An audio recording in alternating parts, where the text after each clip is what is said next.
Hello branded, I hope आप अपनी life में अच्छा परफॉर्मेंस आप प्रोड्यूस करेंगे। जैसा कि आपको पता है कि हम अपने चैनल पर पॉलिटेक्निक वाले कैंडिडेट्स के लिए लगातार वीडियो ला रहे हैं ताकि वो आने वाले एग्जाम में बेहतर ढंग से परफॉर्मेंस कर पाए और अच्छे मार्क्स और अच्छे रैंक ला पाए। आज की वीडियो इसी सिलसिले में है और आगे हम, जैसे आपको पता है कि हम सॉलिड ज्योमेट्री से बात कर चुके थे, आज हम बात करने वाले हैं लंब, प्रिज्म तथा बेलन की। यहाँ पर हम बात करेंगे प्रिज्म एंड सिलेंडर की बात करेंगे। ठीक है, आज हम बात करने वाले हैं प्रिज्म एंड सिलेंडर की। देखिए, प्रिज्म एंड सिलेंडर जो चैप्टर है वो काफी महत्वपूर्ण है और इसके अगर आप कॉन्सेप्ट समझ लेते हैं, वैसे तो अगर आप देखेंगे इसमें फार्मूले की किस तरह से फार्मूले, तो आपको बहुत ही लेंदी या बहुत ही अजीब सा समझ में ना आने वाले यहाँ पर फार्मूले मिलेंगे। बट अगर आपसे बेसिक में आपको समझाऊंगा तो आपको जरूर ये चैप्टर पूरी तरह समझ में आएगा। ठीक है, और ये वीडियोस जो है UP polytechnic entrance examination, Bihar polytechnic entrance examination, Chhattisgarh polytechnic और आपके दिल्ली पॉलिटेक्निक एंट्रेंस एग्जामिनेशन के लिए काफी ज्यादा इंपॉर्टेंट वीडियोस और महत्वपूर्ण है। साथ ही हाई स्कूल वाले कैंडिडेट्स के लिए काफी हेल्पफुल ये वीडियो रहने वाली है और अदर कॉम्पिटिटिव एग्जाम में जहां भी मैथ्स आता है वहां के लिए भी वीडियो काफी ज्यादा इंपॉर्टेंट है। तो चलिए देखते हैं कि आज हम क्या क्या कुछ जानने वाले, समझने वाले हैं। ठीक है, तो अगर बात करें लंब प्रिज्म, यानी कि पहले बात करते हैं प्रिज्म की, प्रिज्म एक्चुअल में है क्या। ठीक है, अगर हम बात करें प्रिज्म की तो प्रिज्म एक ऐसी आकृति होती है जिसमें कि दो जो आपके छोर होते हैं, यानी कि आधार और ऊपर का छोर दोनों समान आकृति होती है। वो चाहे तो कोई त्रिभुज हो सकती है, कोई चतुर्भुज हो सकती है, कोई बहुभुज, जैसे मान लो कोई षटभुज हो सकती है। तो ये जो आकृति है जो आपकी आधार और बेस समान होगी और बाकी जो होगा आपकी जो अन्य भुजा, जैसे मान लीजिए यही है तो अन्य भुजा को नॉर्मल रूप से मिला दिया जाता है। जैसे कि मैं कोई एक एग्जाम्पल बना के दिखा रहा हूँ। और एक बात ये भी है कि दोनों समान होने के साथ साथ दोनों को समांतर भी होना जरूरी है। जैसे कि अगर हम बात करें प्रिज्म की, जो कि हम बना रहे हैं यहाँ पर, देखिए था ये हम एक प्रिज्म बना रहे हैं। ठीक है ना, ये है एक षटभुज और ये हम बनाने जा रहे हैं प्रिज्म। जैसे कि हमने कहा था कि इसमें आधार और शीर्ष दोनों एक ही आकृति होती है, दोनों समांतर होती है। देखिए यहाँ पर दो, ये षटभुज, ये षटभुज, दोनों एक दूसरे के समांतर है और दोनों एक आधार है, ये आधार में आएगा। ठीक है, ये आपका आएगा आधार में। ठीक है, और ये आएगा आपका जो है ऊपर। ठीक है ना, मतलब कि दूसरे छोर का। अगर देखने वाली बात है, इसको हम 3D बनाने वाले हैं। ठीक है, तो इसमें ऐसे मिला दिया हमने, इसको ऐसे मिलाया। देखिए देखते देखते प्रिज्म के रूप में जो है आ जाएगा और आपको पता भी नहीं चलेगा। ठीक है, देन हमने इसको ऐसे मिलाया, ये यहां से मिलेगा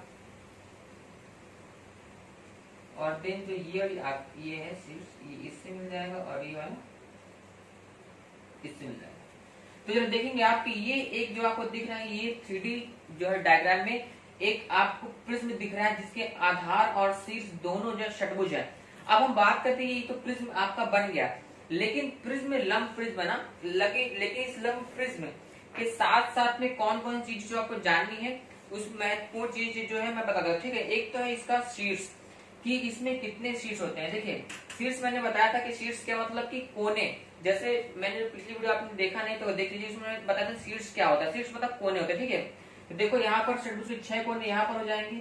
मान लो यहाँ पर ऐसा आपको दिया जाएगा कि अगर जो है आपका आधार, बताना सवाल में कैसे रहेगा। ठीक है, आधार आपका षटभुज है और एक प्रिज्म बना रहा है। ठीक है, ये एक प्रिज्म बना रहा है जिसका आधार षटभुज है, तो n मतलब कि भुजाओं की संख्या 6 हो जाएगी। n 6 हो गई, n क्या है, भुजा। ठीक है, भुजाएं 6 हो गई। तो अब पहला पॉइंट आएगा, भुजाएं 6 होने के बाद पहला पॉइंट आता है कि इसमें कितने शीर्ष होंगे, कितने शीर्ष होंगे।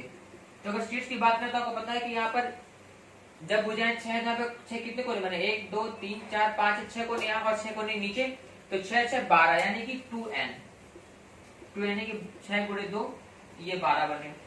दूसरा पॉइंट आता है कि इसमें कितने जो है आपके वक्त पार्श्व फलक, इसमें एक आता है शब्द आता है पार्श्व फलक। अगर मैं पार्श्व फलक बताऊं, समझा तो पार्श्व फलक क्या है, मतलब कि पार्श्व मतलब था आपका जो है पूरा, यानी चारों तरफ का, या आप बोल सकते हैं कि अगल बगल का। जैसे मान लो ये है तो इसमें से ये फलक है, ये फलक है, ठीक है, ये फलक है। तो ये जो आपकी चारों तरफ के फलक हो गए या तो अगल बगल के फलक हो गए, इसे कहते हैं पार्श्व फलक बोलते हैं। क्या बोलते हैं? पार्श्व फलक। अगर बोलेंगे बताइए भाई पार्श्व फलक कितने, तो आपको पता है कि जब 6 भुजा यहाँ 6 भुजा आप जब मिलाए तो टोटल कितनी 6 ही तो फलक बनेंगे, मतलब 6 ही तो सिरे ऐसे ऐसे मिलेंगे आपस में, एक ही मिलेगा, 2 3 4 5 6। तो कितनी जगह 5 फलक की संख्या होती है आपकी n, यानी कि 6 होती है।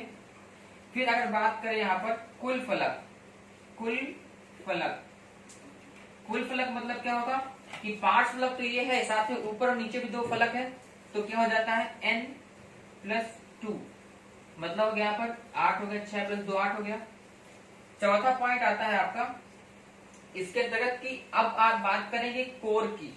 मैंने बताया था कोर क्या होता है। कोर मतलब कि जैसे कि ये अगर है तो इसमें ये जो ये कोना, ठीक है, ये शीर्ष है जहां पर 3 3D जहां मिल रही है वो जैसे कि यहाँ पर 1 2 3 3D जहां मिल रहा है वो आपका होता है शीर्ष।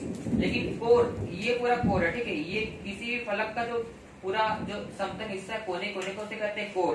तो मैं बोलूंगा भाई इसमें कितने कोर होंगी, मतलब कोरों की संख्या, ठीक है। अगर बात करूं कोर कितनी होगी, जरा देखो इसमें, यहाँ पर अगर देखो तो तुमको समझ में आएगा कि ये जो आपका पार्ट्स वाला पार्ट है उसमें तो आपके 6 यहाँ हो जाएंगे। देखो 1 2 3 4 5 6 यहाँ हो जाएंगे। फिर जो ऊपर आप पार्ट है उसमें 6 रहेंगे, 1 2 3 4 5 6, नीचे वाले में 1 2 3 4 5 6। तो कितने हो गए n+n+n, यानी कि 3n, यानी कि 3 × n, यानी कि यहाँ पे क्या 6 18 हो जाएगा, ठीक है। तो इस तरह से आपको पता चल गया इसमें जो महत्वपूर्ण चीज होती है कि शीर्ष कितने होते हैं, पार्श्व फलक कितने होते हैं, ये एग्जाम में पूछ जाते हैं। यहाँ मैंने षटभुज लेके बनाया है, यहाँ n = 6 है। अगर n = 3 त्रिभुज अगर यहाँ पर होगा, ये त्रिभुज आधार में होंगे दोनों में, अगर चतुर्भुज लेकर बनाएगा तो उस तरह से इसकी जो है संख्याएं आपको फार्मूले याद रख लेंगे। आपको मैं समझा भी रहा हूँ ताकि आपको रटना ना पड़े। शीर्ष, पार्श्व फलक, कुल फलक, कोर, यह वो क्लियर हो गया, ठीक है। अब इसमें 2 चीजें और महत्वपूर्ण आती हैं, वो मैं समझा देता हूँ आपको, ठीक है। 5 फलकों की संख्या तो मैंने बता दी। अब मैं इसको रब कर रहा हूँ, ठीक है, मैं इसको हटा रहा हूँ, इसको आप स्क्रीनशॉट ले सकते हैं, याद कर सकते हैं, वीडियो को बाद में पीछे करके भी देख सकते हैं, ठीक है। तो मैं आगे बढ़ रहा हूँ। अब मैं आपको बताने वाला हूँ इसमें कि महत्वपूर्ण चीज जो है आपका एक आता है वो है आयतन, यानी कि किसी भी प्रिज्म का आयतन। आयतन, आयतन मतलब सिंपल फार्मूला समझो, जैसे कि ये आपका एक प्रिज्म है षटभुज जिसकी भुजा 6 है, ठीक है।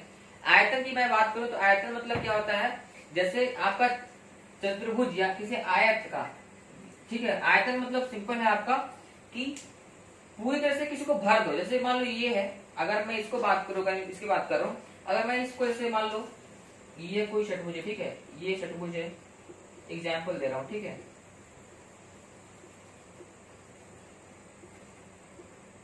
ये षटभुज, ठीक है। अब मैं अगर इसको आयतन जैसे कि मान लो कि दूध किसी गंजे में भरते हो, किसी गंजे में दूध भरते हो तो उसका कहते हैं आयतन कितना, तो क्या गंजा पूरा भरा होता है, जैसे दूध से पूरा भरा होता है तो कहते हैं कि 1 लीटर है, ठीक है। तो 1 लीटर क्या है, वो उस दूध का उस आयतन है, यानी कि गंजे का आयतन 1 लीटर है, तो उसमें 1 लीटर दूध भरा है, ठीक है। यानी इसको हमको पूरा भर देना है। अगर हम इनको आयतन निकालना तो इसको हम पूरा भर देंगे।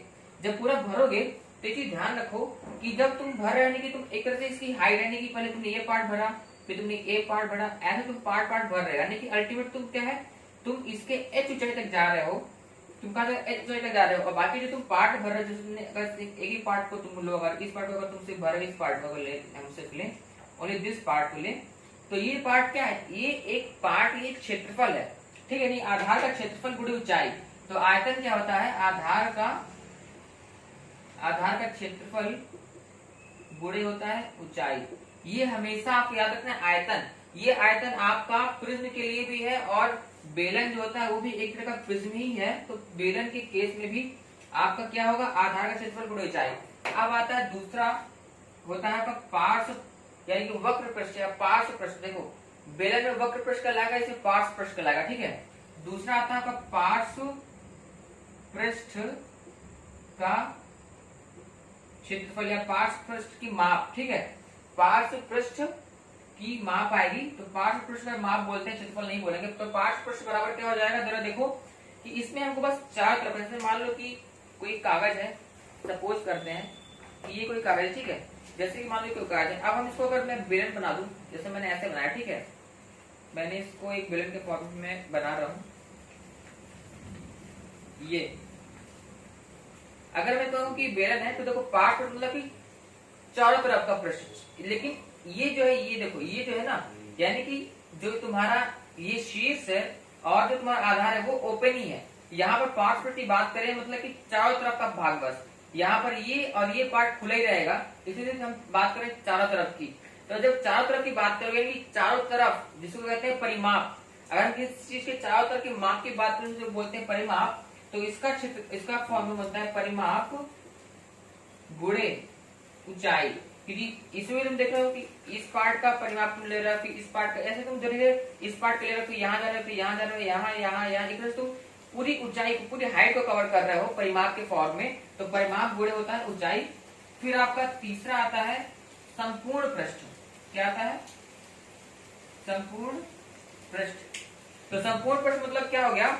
वक्र पृष्ठ तो हमको चाहिए ही, साथ में हमको जो ऊपर ढक्कन लगा दो, नीचे ढक्कन लगा दो, यानी क्या हो गया? वक्र संपूर्ण पृष्ठ मतलब हो गया पार्श्व पृष्ठ, पार्श्व पृष्ठ प्लस 2 इंटू आधार का क्षेत्रफल, क्योंकि यहाँ तो पूरा भरना तो क्षेत्रफल चाहिए ना भाई। 2 इंटू आधार का क्षेत्रफल। तो ये हो गया आपके महत्वपूर्ण जो इसके थे, यानी कि जो किसी भी प्रश्न के लिए महत्वपूर्ण शब्दावली और महत्वपूर्ण फॉर्मूले रहते हैं वो आयतन का होता है आधार का क्षेत्रफल गुणे ऊंचाई, परिमाप गुणे ऊंचाई, पार्श्व पृष्ठ प्लस 2 गुणे आधार का क्षेत्रफल। ठीक है, तो ये आपको क्लियर हो गया होगा महत्वपूर्ण जो है शब्दावलियां थी। अब हम बात करने वाले हैं प्रिज्म के बाद हम बात करेंगे बेलन की। यहाँ पर बात करेंगे एक ठोस बेलन की भी बात करेंगे, एक खोखले बेलन की बात करेंगे। ठीक है, तो मैं भी कॉन्सेप्ट आपको क्लियर करता हूँ, फिर हम कुछ जो है सवाल करेंगे ताकि आपको ये कॉन्सेप्ट अच्छी तरह से क्लियर हो जाए। ठीक है, तो चलिए देखते हैं, अब हम बात करने वाले बेलन की बात करेंगे। तो चलिए बात करते हैं बेलन के केस में। यहाँ पर एक है लंब बेलन। ठीक है, यहाँ बात करते हैं बेलन के बारे में। ये बेलन, बेलन का मतलब है लंब बेलन। ठीक है, यहाँ पर जो भी चीज, जैसे कि हमने पढ़ा प्रिज्म मतलब कि लंब प्रिज्म बोल सकते हैं, बेलन मतलब लंब बेलन बोल सकते हैं। तो ये आपका एक बेलन बना हुआ है ऐसा। ठीक है, ये है बेलन। अब देखो बेलन में क्या क्या चीज आपको दी होती है। बेलन क्या आपको दिया हुआ त्रिज्या दिया होगा। ठीक है, ये आपको देखो सेंटर से ये आपकी त्रिज्या है, ये आपकी है ऊंचाई h, आपको इतनी चीज दी होगी। अब इससे पूछेगा आपका कि आयतन निकालो भाई, आयतन। तो बेलन का आयतन मैंने बताया था फॉर्मूला क्या होता है आपका, किसी भी इस तरह की आकृति जो आपका प्रिज्म फॉर्मेट में, प्रिज्म की जगह पर यहाँ क्या है, वहां पर आधार और जो ऊपर का पार्ट था वो आपका था षटभुज, लेकिन यहाँ पर आधार और ऊपर का पार्ट है वो है एक वृत्त। बेलन में ऊपर नीचे क्या होता है, ऐसा आप देखेंगे तो ऐसा एक वृत्त रहता है। ठीक है, दिस इज द वृत्त, ऐसा एक वृत्त रहता है। तो जो ऊपर और नीचे का पार्ट है वो एक्चुअल में क्या है, वृत्त है। ठीक है, तो ये वृत्त है और ये वृत्त है। तो इस तरह से आपको समझ में आ रहा है कि अगर आप आयतन निकालोगे तो आयतन वाला मैं बताया था कि अब ऊंचाई गुणे आधार का क्षेत्रफल, आधार का क्षेत्रफल। तो देखो ऊंचाई इसकी h है और आधार यानी कि यहाँ जब r, यहाँ भी r है, तो किसी भी वृत्त का क्षेत्रफल क्या होता है, पाई आर स्क्वायर होता है। तो ये होगा पाई आर स्क्वायर, यानी कि ये आ गया आपका पाई आर स्क्वायर इंटू एच, ये आपका आएगा आयतन। फिर दूसरी बात करते हैं, आयतन के बाद बात करते हैं आयतन हो गया। ठीक है, बात करते हैं वक्र पृष्ठ, यानी पार्श्व पृष्ठ जो कहलाता है, पार्श्व पृष्ठ वो एक्चुअल में बेलन के केस में कहलाता है वक्र पृष्ठ। क्या कहलाता है, वक्र पृष्ठ कहलाता है। ठीक है, वक्र पृष्ठ कहलाता है। तो मैंने बताया तो वक्र पृष्ठ का क्षेत्रफल यानी वक्र पृष्ठ की जो माप होती है वो क्या आती है, वक्र पृष्ठ मतलब कि परिमाप, यानी कि आधार का परिमाप। ठीक है, परिमाप मतलब आधार का परिमाप है, गुणे होता है ऊंचाई। तो आधार आपका वृत्त है, तो वृत्त का परिमाप मतलब क्या होता है, 2 पाई आर होता है। तो 2 पाई आर इंटू एच, तो क्या बनता है ये 2 पाई आर एच। ठीक, इतना क्लियर हो गया। अब बात कर रहे हैं यहाँ पर हम तीसरे नंबर पर संपूर्ण पृष्ठ की। क्या कर रहे हैं, संपूर्ण पृष्ठ। संपूर्ण पृष्ठ मैंने बताया था कि आप क्या होता है, वक्र पृष्ठ प्लस आधार गुणे आधार का क्षेत्रफल गुणे 2। तो वक्र पृष्ठ क्या है यहाँ पर 2 पाई आर एच, ये आपका हो गया 2 पाई आर एच क्या हो गया, ये आपका हो गया वक्र पृष्ठ। ठीक है, प्लस 2 गुणे आधार का क्षेत्रफल यानी कि pi r square, pi r square. अब देखो यहाँ से कुछ कॉमन आप कर लेगा, आपको क्या कॉमन है, पाई आर कॉमन, आप 2 पाई आर कॉमन ले लो, 2 पाई आर कॉमन, तो यहाँ बचेगा एच प्लस आर। तो ये आपके तीन जो फॉर्मूले रहते हैं बेलन के लिए, आयतन, पार्श्व पृष्ठ यानी कि वक्र पृष्ठ और संपूर्ण पृष्ठ का तीनों का फॉर्मूला डेरिवेशन हो गया। और ये फॉर्मूले बहुत ही महत्वपूर्ण है, आपकी जो फिंगर टिप्स यानी कि आपकी जुबान पर ये सारे फॉर्मूले हमेशा रट्टे होने चाहिए। ठीक है, ये क्लियर हो गया। अब हम चलेंगे खोखले बेलन की तरफ। ठीक है, हम इसी में खोखला बेलन समझा देते हैं आपको। ठीक है, तो ये जो फॉर्मूले हो गए क्लियर हो गया। अब हम बात करने वाले खोखले बेलन की। खोखले बेलन में क्या रहेगा कि उसमें बस ये जो पार्ट है, ठीक है, ये जो पार्ट आपका है इस पार्ट को थोड़ा हटाओ। अभी तो पूरा ठोस था, यानी पूरा पहले ये पूरा बेलन था। ठीक है, अब हम खोखला करने वाले। इसको हम अगर हम खोखला करेंगे तो क्या होगा, ये खोखला हम कर रहे हैं और ये इस तरह से ही खोखला हो जाएगा। ठीक है, ये आपकी होगी सेंटर लाइन। अब देखो जो खोखला बेलन है उसमें ये जो पार्ट है पूरा से भरा हुआ है। ये पूरा पार्ट जो मैंने अभी किया है हैचिंग लाइन में, वो पूरा पार्ट आपका क्या है, भरा हुआ है। ठीक है, ये पूरा पार्ट भरा है। बाकी मैंने एक साइड किया है, ये ऐसे भी यहाँ भी रहेगा और बाकी ये जो बीच का पार्ट है वो खोखला है। अब देखो अगर इस पार्ट में अगर मैं बोलूँ कि खोखले जो पार्ट है इसकी त्रिज्या अगर मैं कहूँ R1 और बड़े पार्ट की त्रिज्या कहूँ R2। अब देखो यहाँ पर क्या होगा कि यहाँ पर जो आपका वृत्त था एक्चुअल में वो वृत्त कैसा हो जाएगा, ये वृत्त एक्चुअल में हो गया इस तरह से हो गया, ये हो गया ऐसा। ये हो गई आपको मैंने कहा त्रिज्या मैंने कहा R1 है और ये जो त्रिज्या ये होगी R2।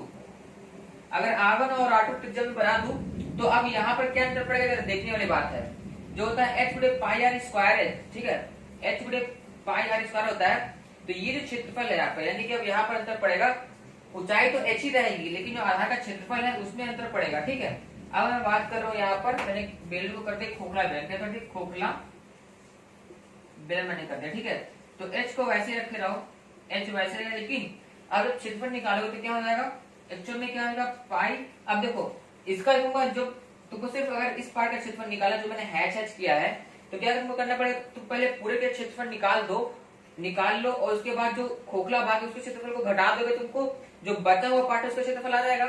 तो पूरे पार्ट का क्षेत्रफल मतलब क्या है पाई R2, इस पार्ट की त्रिज्या R2। ठीक है, तो पाई R2 square minus pi R1 square, ये हो गया। तो अब इसमें से क्या आप करोगे, पाई कॉमन आ जाएगा आपका, तो क्या हो जाएगा पाई इंटू एच हो जाएगा, कोष्टक में जाएगा R1 स्क्वायर माइनस R2 का स्क्वायर। तो ये बना किसी भी खोखले, ये पाई है, ठीक है, ये पाई है और ये गुणे में क्रॉस में इंटू एच लिखा हुआ, ठीक है, ये एच है इस तरह से। तो आ गया आपका कि किसी भी खोखले बेलन का आयतन क्या होता है पाई इंटू एच और कोष्टक में R1 square minus R2 square. ठीक है, ये आपका आ गया, पहला चीज क्लियर हो गया। ठीक, अब देखो जो R1 square minus R2 square, ये आपका a square minus b square का फॉर्मूला बन रहा है। a square minus b square का फॉर्मूला होता है a प्लस b और दूसरे क्वेश्चन में होता है a माइनस b। ठीक है, तो कोई अगर कोई आपका ऑप्शन में पूछे और इसको ये a plus b a minus b यानी कि r माइनस 1 और r प्लस 1 यानी R1 प्लस R2 और R1 माइनस R2 के फॉर्मूले में लिखा हो तो भी वही सही रहेगा क्योंकि इसने इस फॉर्मूले को तोड़ दिया होगा। अब बात करते हैं पार्श्व पृष्ठ की। ठीक है, अब बात करते हैं पार्श्व पृष्ठ की। तो देखिए जरा यहाँ पर हम बात करने वाले हैं पहले पार्श्व पृष्ठ यानी कि वक्र पृष्ठ की बात करें, जिसमें परिमाप बड़ी ऊंचाई होता है। तो यहाँ पर ऊंचाई आपकी कितनी h है, ठीक है, और अगर परिमाप की बात करते हैं यहाँ पर आप देख पाएंगे यहाँ पर बाहरी का है R2 और अंदर वाले का है R1। ठीक है, तो ये क्या हो जाएगा आपका, इस तरह से इसका हो जाएगा आपका ये हो गया। अब देखिए परिमाप होता है क्या होता है 2 पाई r होता है। ठीक है, तो एक्चुअल में क्या हो जाएगा ये 2 पाई R1, ठीक है, 2 पाई r होता है 2 पाई R1 प्लस 2 पाई R2। तो क्या बना आपका, ये बना 2 पाई h कोष्टक में R1 प्लस R2। ठीक है, ये आपका हो गया आपका पार्श्व पृष्ठ का फॉर्मूला। अब बात करते हैं संपूर्ण पृष्ठ की। तो संपूर्ण पृष्ठ का आप जानते हैं क्या होता है, आपका पार्श्व पृष्ठ प्लस होता है आपका 2 गुणे आधार का जो क्षेत्रफल रहता है। ठीक है, तो चलिए देखते हैं इसमें क्या हो जाएगा। तो इसको हम मिटाते हैं, अब देखते हैं इसका फॉर्मूला क्या बनता है। तो जब देखो संपूर्ण पृष्ठ की हम बात कर रहे थे तो इसमें क्या हो जाएगा आपका, ये तो पार्ट वैसे आ जाएगा। ठीक है, 2 पाई r कोष्टक में R1 प्लस R2। ठीक है, 2 पाई h कोष्टक में R1 प्लस R2 वैसे आ जाएगा। लेकिन जो आपका संपूर्ण पृष्ठ के लिए जो एक पार्ट होता है जो कि आपको मैंने बताया था कि 2 गुणे आधार का क्षेत्रफल। ठीक है, तो देखो आधार का क्षेत्रफल निकालोगे क्या, 2 गुणे कर लोगे गुणे आधार का क्षेत्रफल, तो आपका ये हो गया पाई R1 square minus pi R2 square, मैंने पहले बताया था। ठीक है, तो हो गया 2 पाई R1 square minus pi R2 square और प्लस आपको ये पार्ट रहेगा पहले से 2 पाई h। ठीक है, और कोष्टक में R1 प्लस R2। तो ये आपका हो गया संपूर्ण पृष्ठ का क्षेत्रफल, संपूर्ण पृष्ठ की माप आ गई एक तरह से, ठीक है। 2 यहाँ हो गया, आप चाहे तो पाई कॉमन में निकाल सकते हैं, तो 2 पाई जगह कोष्टक में जगह R1 square minus R2 square और प्लस 2 पाई h और ये आपका इधर हो जाएगा, ठीक है। तो इस तरह से ये चीजें आपको फॉर्मूले क्लियर हो गए जो कि आपके बेसिक कॉन्सेप्ट से आ रहे थे। अब हम चलने वाले हैं आपके और भी जो इसके संबंधित जो भी आपके सवाल रहेंगे उन सवालों को देखते हैं कि किस तरह आप सवाल जो है सॉल्व कर पाएंगे। तो चलिए देखते हैं। तो पहला इसमें सवाल पूछा गया है, एक मैं बता रहा हूँ, एक प्रिज्म का आधार दिया है सम षटभुज है, उसके शीर्षों की संख्या। तो पहला सवाल है इसमें, एक षटभुज कह रहा है, आधार षटभुज है, तो आधार में होता है आधार षटभुज है तो n बराबर 6 हो जाएगा। कह रहा है शीर्षों की संख्या, क्या कह रहा है शीर्ष, क्या कह रहा है शीर्षों की संख्या। मैं समझाया था फॉर्मूला क्या होता है, अगर आप तरीके की लंब प्रिज्म की बात कर रहे हैं तो शीर्ष क्या होता है 2 इंटू n होता है, यानी कि हो जाएगा आपका 2 इंटू 6, यानी कि 6 दूनी 12, ये आपका क्या 12 आंसर आ गया। तो पहले का आंसर है आपका है ऑप्शन नंबर 2 जो कि 12। कितना ये था, बस आपको फॉर्मूले में चाहिए। अगर फॉर्मूला आपको एग्जाम में भूल जाता तो जो मैंने कॉन्सेप्ट बताया मतलब कोने, तो सोचो कि 6 ऊपर कोने और 6 नीचे कोने, तो 6 6 12, तो 2 इंटू 6 हम ऐसे भी निकाल सकते हैं, बाकी आप कॉन्सेप्ट के थ्रू भी निकाल सकते हैं इसको, ठीक है। आप चलते हैं अगला। इसमें कह रहा है आगे दूसरा क्वेश्चन कह रहा है कि एक प्रिज्म का आधार n भुजाओं वाला एक बहुभुज है तो कोरों की संख्या कितनी होगी। तो सिंपल है, आपका आधार n मतलब कि भुजाएं की संख्या, भुजाएं, दूसरा क्वेश्चन करवा रहा हूं आपको, दिया भुजाएं दी हैं, कितनी भुजाएं हैं n दी हैं। तो क्या कह रहा है कि कोरों की संख्या, क्या कह रहा है कोरों की संख्या कितनी होगी। मैंने समझाया था कि कोर जो होता है, कोर मतलब क्या है एक्चुअल में, कोर मतलब कि ऐसे जो पूरे पार्ट है, ठीक है। तो अगर n है तो ऊपर भी n होगा, नीचे भी n होगा, ठीक है। मान लो कि षटभुज है, कुछ भी मान सकते हो, अष्टभुज षटभुज कुछ मान लो भाई, n भुजाएं हैं उसमें, ठीक है। तो गोल तो नहीं रहेगा, मान लो कि ऐसा है कुछ इस तरह से कुछ है, तो यहाँ भी n होगा और जब मिलाओगे तो ये इस तरह से जो मिलेगा तो ये भी तुम्हारे n मिलेगा, ठीक है। एक नीचे पीछे पार्ट मिलेगा, तो टोटल तुम्हारा क्या हो जाएगा 3 इंटू n, क्या होता है 3n। मैंने इसको बताया था, याद करने के लिए फॉर्मूला याद कर लोगे तो आपको तुरंत आ जाएगा। तो क्या हो जाएगा इसका आंसर 3n, तो ये आ गया 3n आ गया, ठीक है। दूसरा सवाल हो गया। अब आगे बढ़ते हैं। अगला तीसरा सवाल पूछा गया आपसे, कह रहा है कि एक त्रिभुजीय प्रिज्म की प्रत्येक को समान लंबाई की है। अब देखने वाली बात इसमें है कि एक त्रिभुजीय प्रिज्म है, ठीक है, यानी कि एक प्रिज्म है जिसकी 3 भुजाएं हैं, ठीक है। तीसरा सवाल कह रहा है प्रिज्म है, प्रिज्म, ठीक है ना, जिसमें n यानी कि भुजाएं, भुजाएं कितनी दी हैं, भुजाएं आपको दी हैं यहाँ पर 3। त्रिभुजीय बोल दिया मतलब भुजाएं 3 हो गई। अब कह रहा है 3 भुजाएं का प्रिज्म है, कह रहा है कि प्रत्येक कोण समान लंबाई की है। अब जरा देखो, एक त्रिभुजीय प्रिज्म की प्रत्येक कोण समान लंबाई की है, तो अगर मैं कहूँ कोण समान लंबाई की है, यानी कि जो भी ये कोने हैं, ठीक है, यानी कि जो भी ऐसे से जो बनते हैं, इस तरह से जो बन रहा है, वो आपके सभी एक ही जो है उनकी हाइट समान है। आगे बढ़ते हैं। यदि प्रिज्म का पार्श्व पृष्ठ 12 वर्ग सेंटीमीटर है तो उसकी कोण की लंबाई पूछ रहा है। अब देखो क्या कर रहा है कि प्रिज्म का पार्श्व पृष्ठ, जरा समझने वाली बात है, पार्श्व पृष्ठ, पार्श्व पृष्ठ दिया 12। किसी प्रिज्म का पार्श्व पृष्ठ बताया था मैंने क्या होता है, आपका पार्श्व पृष्ठ बराबर होता है जो आपका पूरा है परिमाप, ठीक है। क्या होता है परिमाप गुणे होती ऊंचाई, ठीक है। तो कह रहा है हमसे कि उसकी बताना है, कोण की लंबाई बताना है। अब देखो, अब बनाते हैं त्रिभुजीय प्रिज्म बनाते हैं, ये त्रिभुजीय प्रिज्म, ठीक है। आप जरा ध्यान दो कि इसमें ऐसे मिला देंगे, इसको ऐसे मिला दो, इसको ऐसे मिला दो और इसको ऐसे मिला दिए, ये त्रिभुजीय प्रिज्म बना। अब जब कह रहा है कि कोण समान लंबाई की है, ठीक है, यानी कि कोण और भुजा समान लंबाई की कह रहा है, इसका मतलब, ठीक है। इसने साफ साफ बोला है कि त्रिभुजीय प्रिज्म की प्रत्येक कोण समान लंबाई की है। प्रत्येक कोण, देखो कोण मतलब क्या होता था आपका, ये कोण होता है, ये कोण है, ये कोण है, ये कोण है, ये और ये, ठीक है। यानी कि कोण की मैं बात करूं तो कोण आपकी 3 इंटू n होती है। लेकिन जब प्रत्येक कोण समान लंबाई की बोल रहा है, यानी कि ये जो कोण है ये इस कोण के समान होगी कि नहीं, यानी कि इसमें जितने भी कोर हैं, ये कोर, ये कोर, ये वाली भी कोर, ये सारी कोर जब समान लंबाई की हो जाएगी तो यानी कि ये समझो एक तरह से कि कोर भुजा है, क्योंकि ये जो कोर है, जो भुजा, कोर और भुजा दोनों बराबर है, कोर और भुजा दोनों बराबर है। तो अगर मैं बात करूं कि कोर और भुजा की लंबाई, ठीक है, क्योंकि एक ही कोर, सारी कोर समान लंबाई की है, उसका कहने का समझो मतलब, अगर कोई बोले कोर समान लंबाई तो कोई सोचेगा भाई कोर जो ये समान लंबाई की, बट एक्चुअल में क्या है, क्योंकि ये भी तो कोर में काउंट होता है, ये भी कोर में काउंट होता है, ये और ये जो समान लंबाई की हो गई, यानी कि ये जो पार्ट है, यानी कि जिसकी हाइट है एक्चुअल में, वो हाइट भुजा के बराबर है, ठीक है। तो इसकी जो लंबाई है वो बराबर है भुजा के। ये क्लियर हो जाएगा, ये चीज समझ में आ गया होगा। अब देखो परिमाप, मैंने कहा था कि किसी की परिमाप निकालना मतलब कि जितनी भुजा को जोड़ दो, तो मानते हैं कि कोर बराबर भुजा बराबर है x, ठीक है। तो परिमाप मतलब होता है तीन भुजा का योग, तो क्या हो जाएगा 3 इंटू एक्स हो गया, गुणे, अब मैंने कहा था इंटू होता है ऊंचाई, मैंने समझा दिया कि कोर बराबर है भुजा, क्योंकि आपको दिया सारे कोरे बराबर हैं, और लंबाई यानी कि जो भुजा है वो आपकी कोर मतलब लंबाई हो गया, ये कोर तो लंबाई ही ना भाई इसकी, तो लंबाई बराबर एक्स के, जो आपको सवाल में दिया, बट इट इज हिडन, छुपा के दिया, बोला है, बट आपको उसका मतलब समझना पड़ेगा। तो ये भी हो गया x, तो क्या हो गया आपका, ये हो गया 3x²। अब आपको दिया इससे स्क्वायर किसके बराबर, 12 के बराबर है। आप देखो 3 से काटोगे 3 चौक 12 हो जाएगा, और जब x को हटाओगे तो ये हो जाएगा अंडर रूट, यानी कि x बराबर आ गया 2, यानी कि कोर बराबर भुजा बराबर लंबाई, इसकी माप आ गई 2 आ गई, ठीक है, यानी कि 2 सेंटीमीटर। तो क्या कह रहा है कि कोर की लंबाई बताओ, तो कोर की लंबाई 2 है, और जो कोर है उसकी भुजा है, और कोर की लंबाई है, ठीक है। तो अगर पूछ दे कि लंबाई कितनी हुई, लंबाई भी इसकी 2 ही रहेगी, ठीक है, लंबाई भी 2 रहेगी, और भुजा भी 2 रहेगी, और कोर भी 2 रहेगी, ठीक है। ये सारी चीजें 2 ही 2 हैं, इस तरह से आपको समझना है।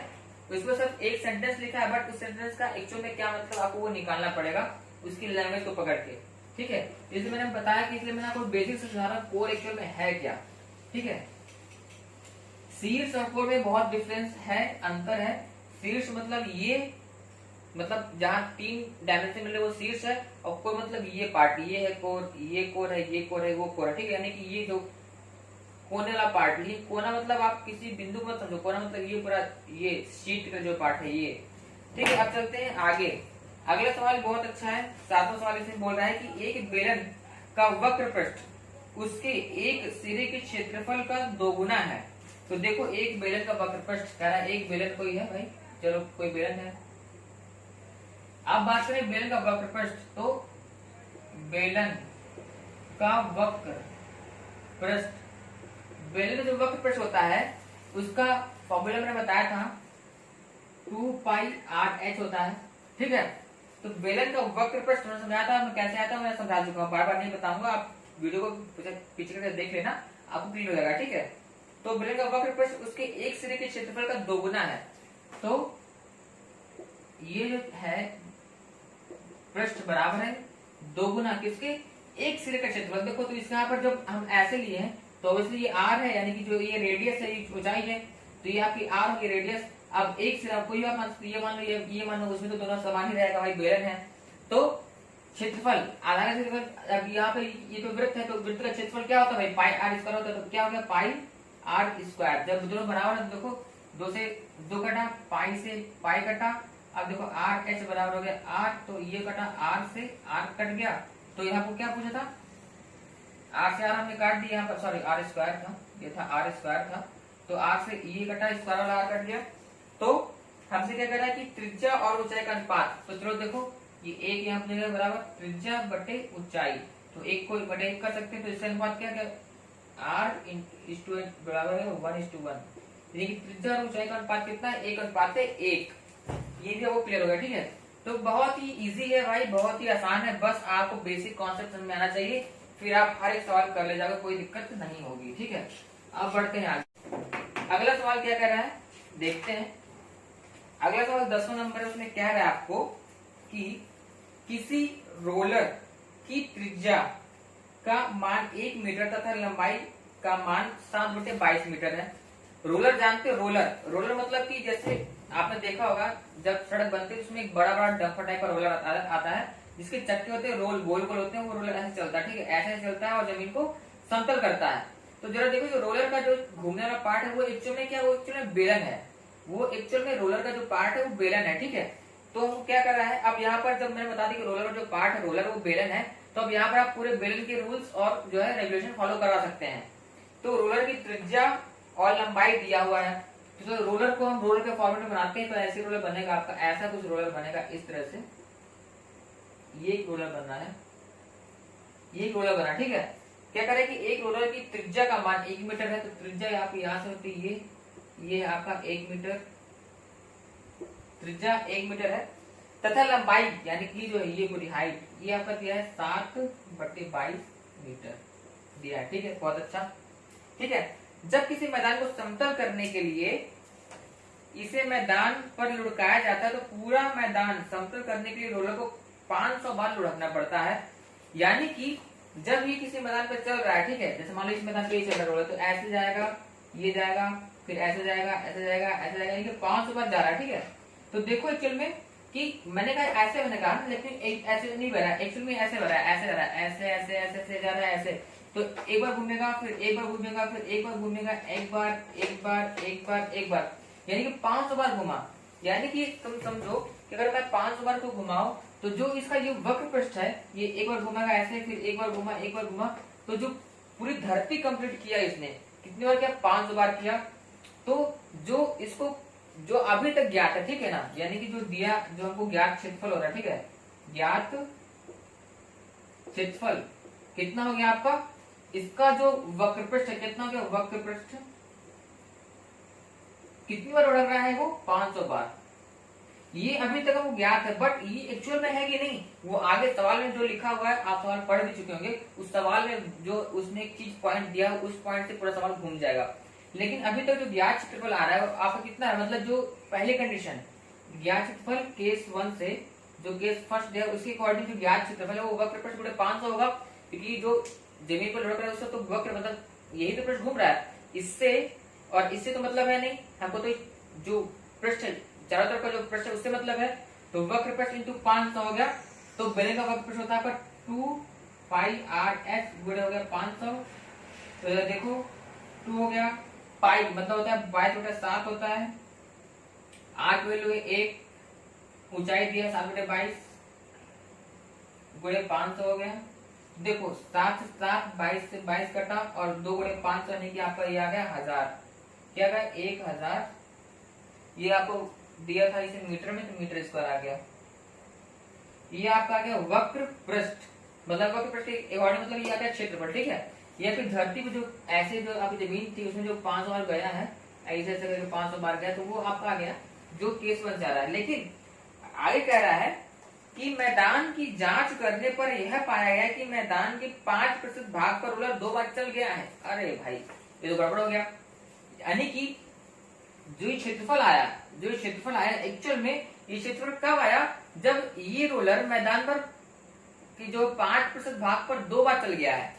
तो कह रहे हैं मैदान का क्षेत्रफल बताओ। अगर ये केस ना लिखा हुआ था कि 5% भाग पर 2 बार चल गया है, तो क्षेत्रफल हमारा ये रहता क्योंकि 500 बार घुमा है तो वही क्षेत्रफल हो जाएगा।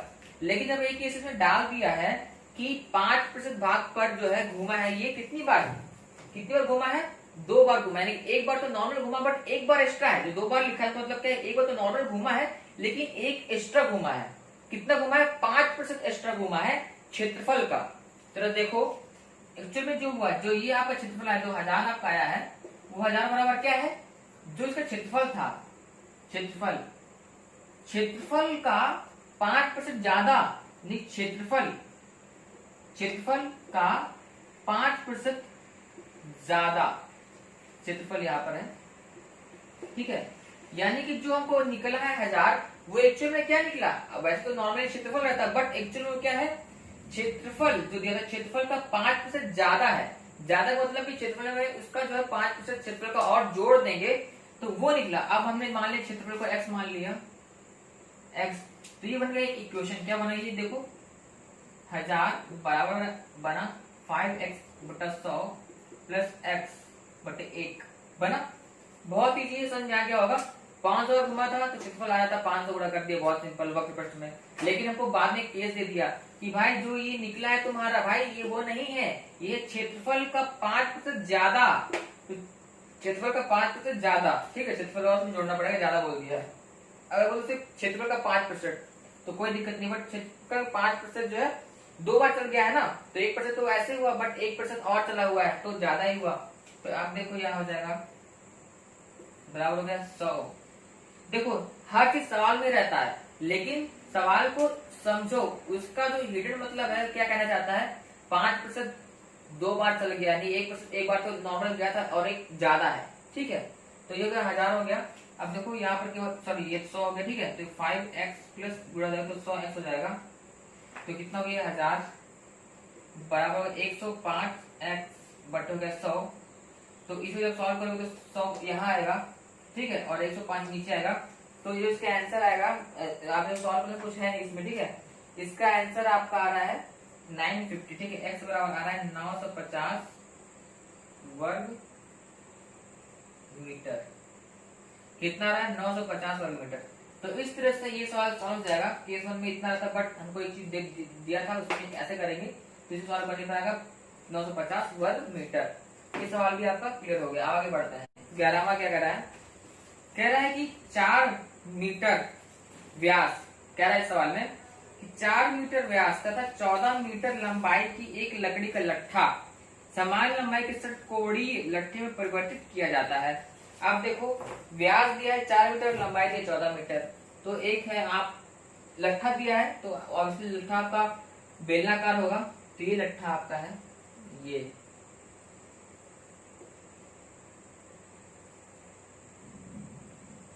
ठीक है। ये आपको कोई लट्ठा दिया हुआ है, इस लट्ठे में जो पॉइंट कह रहा है कि 4 मीटर व्यास है इसका, ठीक है, यानी कि ये जो है आपका दिया ये पूरा 4 मीटर है, ठीक है, और लंबाई 14 मीटर है, ठीक। कह रहा है कि इसको हम परिवर्तित कर रहे हैं एक षटकोणीय लट्ठे में। षटकोणीय लट्ठे का परिवर्तित करने का मतलब सिर्फ ये है कि अगर मैं इसको और इसको षटकोणी बना दूं, यानी कि अगर मैं इस पार्ट को षटकोणी बना दूं जो कि एक वृत्त है, अगर इस वृत्त में षटकोण की रचना कर दूं और जो षटकोण आएगा, तो एक्चुअली में आपको क्या पूछ रहा है कि षटकोण का जो है लट्ठा कितने जो है कितना उसका आयतन होगा पूछ रहा है, ठीक है। तो षटकोण इसको हम षटकोण बनाते हैं, इसके बाद जो हाइट तो 14 ही रहेगी और हम षटकोण का यहाँ पर आ जाएगा, फिर हम जो निकाल लेंगे। आपको पता है कि आयतन बड़ा होता है आधार का क्षेत्रफल गुणे होता है ऊंचाई। तो षटकोण बनेगा, चाहे षटकोण बने अष्टकोण बने, उसकी ऊंचाई तो 14 ही रहेगी, लेकिन ये जो आधार यानी आधार और उसका ऊपर का पार्ट है दोनों षटकोण हो जाएगा। तो अब जरा देखो कि यहाँ पर दिया 4 जो कि आपके दिए त्रिज्या। अब मैं यहाँ पर एक वृत्त में षटकोण की रचना करने वाला हूँ, ये ठीक है। षटकोण जब बनेगा तो षटकोण कुछ ऐसा बनेगा, कुछ ऐसा बनेगा षटकोण, ठीक है। सम षटकोणीय बना रहा है, यानी कि सारे जो है आपके लकड़ी हाँ लंबाई के षटकोण परिवर्तित कर रहा है, ठीक है। तो छोटों में बदल रहा है, तो आप ये जो है ये सारी मुझे बराबर होंगी, सिंपल आप समझ सकते हो, इसमें कोई डाउट नहीं है, ठीक है। अब जरा देखो मैं क्या कर रहा हूँ, मुझे दिया है इसका ये, यानी कि हमको एक्चुअली में दिया है यहाँ से यहाँ तक, यानी जिसका व्यास है, व्यास हमको कितना दिया था भाई, व्यास हमको दिया था 4 दिया था। तो अगर हम इसको ऐसे मिला दूंगा ऐसे, अगर ये पूरा तो 4 था, लेकिन ये पूरा 2 हो जाएगा, 2 हो गया। अब तक देखो इसको ऐसे मिला दो, इसको यहाँ से मिला दो, ये ठीक है। तो जब ये 2 रहेगा तो ऑब्वियसली कितना रहेगा, 2 रहेगा, ठीक है। अब देखो दोनों की त्रिज्याएं हैं, तो त्रिज्याएं तो ये वाला एंगल बराबर ये वाला एंगल रहेगा। तो देखो एक तरह से यहाँ पर जो है आपका ये दोनों एंगल बराबर ये त्रिज्याएं है, तो इसकी माप कितनी होगी, इसकी माप हो जाएगी 2, इसकी माप भी क्या हो जाएगी, क्योंकि यहाँ पर जो बन रहा है आपका एक तरह से ये आपका समबाहु त्रिभुज बन रहा है। क्या बन रहा है, समबाहु त्रिभुज बन रहा है, ठीक है। ये भी आपका 60 रहेगा एंगल। अब कोई बताओ 60 कैसे हो जाएगा, कोई पूछते भाई बताओ कि 60 कैसे हो जाएगा। तो फिर आप इसको रचना करके निकाल सकते हो, उसको ऐसे मिलाओगे, ऐसे भी ले सकते हो, ये दोनों बराबर है, ठीक है। तो आप जान रहे हो कि कोई भी जो त्रिभुज होता है, कोई भी त्रिभुज होता है, उसके तीनों कोणों का योग होता है 180। तो ये 60 है, तो ये भी आपका 60 और ये भी 60 रहेगा, तो क्या 6 18 तो 180 हो जाएगा। यानी ये आपका जो एक बन गया, ये आपको बनेगा समबाहु त्रिभुज बन गया। तो ये भी आपकी 2 आ गई।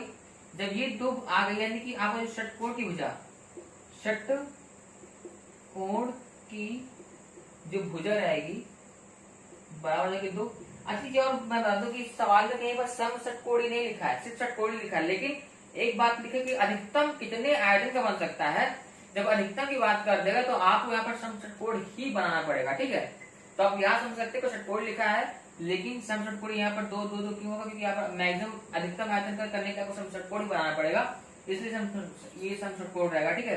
तो भुजा 2 आ गई। अब हमको क्या करना है, आधार का क्षेत्रफल, यानी कि इस षटकोण का क्षेत्रफल निकालना है। तो षटकोण का क्षेत्रफल का फॉर्मूला मैंने बताया था, क्या होता है 6 गुणे √3/4 भुजा स्क्वायर।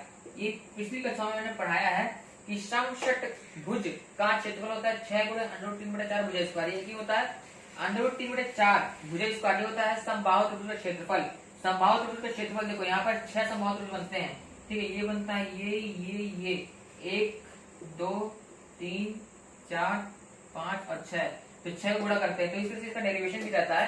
तो 6 गुणा √3/4 भुजा स्क्वायर, ठीक है। अब देखो मैं निकालने वाला हूँ इसका क्षेत्रफल, ठीक है। तो मैं इसको मिटाता हूँ, तो इसको मिटा देता है, ठीक है। हाइट तो आपको 14 याद ही रहेगी, ठीक है। अब जरा देखो, तो इसको निकालते हैं। भुजा की अगर 2 अगर 6 गुणा √3/4 भुजा, इसका मतलब 2 का स्क्वायर, तो 4 हो गया, तो ये कट गया, ये आप आ गए 6√3। अब आपको निकालना है आयतन, ठीक है। आयतन क्या होता है, आधार का क्षेत्रफल गुणे ऊंचाई। तो क्षेत्रफल आ गया 6√3 तो 2 जाएगी 14, ठीक है। तो 6 2 24, 6 8, ये आ गया आपका 84√3। 84√3 जो आ गया वो आपका आ गया। अगर हम उस लट्ठे को, जो है इस लट्ठे को अगर हमें एक बांटेंगे, अगर हम लट्ठे को काटना शुरू करते हैं, एक षटकोणीय, इसमें सम नहीं लिखा है, एक षटकोणीय जो है लट्ठे में प्रवृत्ति करेंगे, लेकिन उसका मैक्सिमम आयतन कब होगा, जब ये समषटकोणीय होगा। तो इस तरह समषटकोण बनाने पर इसका जो आपका आयतन आएगा कितना का 84√3। तो ये हो गया महत्वपूर्ण सवाल। और बाकी अभी हम जो है जो अभी खोखले बेलन वाले सवाल कैसे रहते, तो मैंने खोखले बेलन का आपको बताया, सब कॉन्सेप्ट समझा दिया है, वक्र पृष्ठ क्या होता है, संपूर्ण पृष्ठ क्या होता है। तो जो भी सवाल आएगा आपको उस फॉर्मूले पर रखना है, या उस फॉर्मूले को आप फिर दोबारा से अगर याद नहीं तो आप उसका जो है आपका डिराइव भी कर सकते हैं, ठीक है। तो इस तरह से आपको समझ में आ गया होगा। और अगर वीडियो पसंद आए तो वीडियो को लाइक करना मत भूलिएगा, क्योंकि बहुत ज्यादा मेहनत भी लगती है और आपको सब चीज समझाना भी है, कॉन्सेप्ट समझाना है, तो ये सब चीज थोड़ा सा लंबी वीडियो बन जाती है। बट अगर आप एक वीडियो देखते हैं हमारी, तो एम श्योर कि आपको ऊपर चैप्टर, होल चैप्टर, इसके लिए आपको कई YouTubers 1 part 2 part 3 part 4 50 part बना देते हैं एक ही वीडियो के लिए। तो क्यों बनाते हैं कि बंदा बार बार रिपीट करे, बार बार आए, बट हम ऐसा नहीं चाहते। हम चाहते हैं कि आप एक वीडियो देखो बट पूरी वीडियो समझ लो, तो आपको पूरा चैप्टर कंप्लीट हो जाए। इसलिए 1 वीडियो 1 चैप्टर का हमने जो है ये क्रैश कोर्स बनाया हुआ है। तो आपको समझ में आए तो प्लीज लाइक करें, वीडियो को आप शेयर नहीं करें, ज्यादा से ज्यादा शेयर करें फ्रेंड फैमिली में, व्हाट्सएप टेलीग्राम ग्रुप में, और चैनल को सब्सक्राइब करें नीचे जाकर के, ताकि आप ऐसी वीडियो मिस न कर सके। हमारे वीडियो देखने के लिए आपको दिल से बहुत बहुत धन्यवाद। Thank you very much branded, thank you so much.